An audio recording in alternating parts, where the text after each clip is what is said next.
Hello everyone, मैं self Lucy. तो आज हम लोग सेल थ्योरी पढ़ेंगे, एनसीईआरटी की इम्पोर्टेंट लाइन को। तो चलिए हम लोग स्टार्ट करते हैं। और हाँ, आप लोग एनसीईआरटी को मार्क करते जाइए, ठीक है।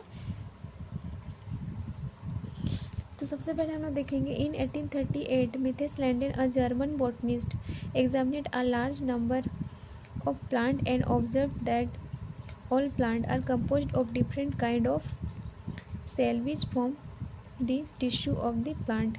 बच्चे, इसका ये मतलब होता है कि 1838 में जर्मन बॉटनिस्ट मिथेस लैंडन ने डिफरेंट प्लांट को एग्जामिनेट किया और ये ऑब्जर्व किया कि all plant are made up of cell in the cell form tissue of the plant. इसका ये मतलब होता है। तो उसका हम लोग सेकेंड पॉइंट पर देखते हैं।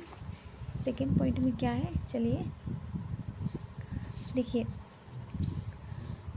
So in 1839, a British zoologist studied different type of animal cell and reported that cell had a thin outer layer which is today known as the plasma membrane।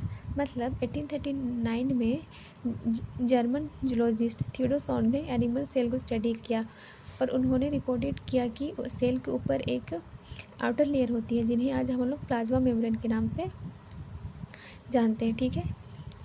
उसके बाद third point, he also conclude based on his study on plant tissue that the presence of a cell wall a unique character of the plant. बच्चों, इसका ये मतलब होता है कि थियोडोसॉन ने प्लांट टिश्यू को भी स्टडी किया।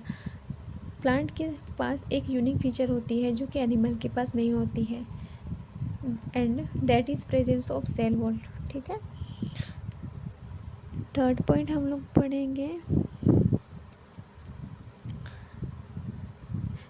Fourth point, Schwann propose a hypothesis that the bodies of animal and plant are composed of cell and product of cell. बच्चे, इसका ये मतलब होता है कि थियोडोसॉन ने ऑब्जर्वेशन की बेसिस पर एक हाइपोथेसिस दी और ये कहती है कि all plant and animal are made up of cell and product of cell.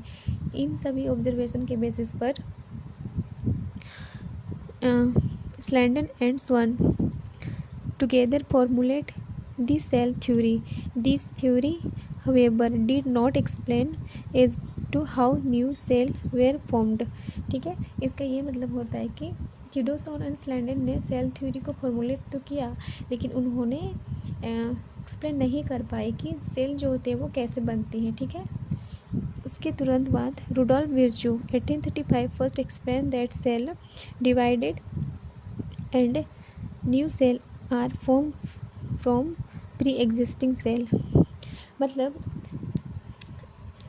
1855 में रुडोल्फ विर्चू ने एक्सप्लेन किया कि new cell arise from pre existing cell, ठीक है।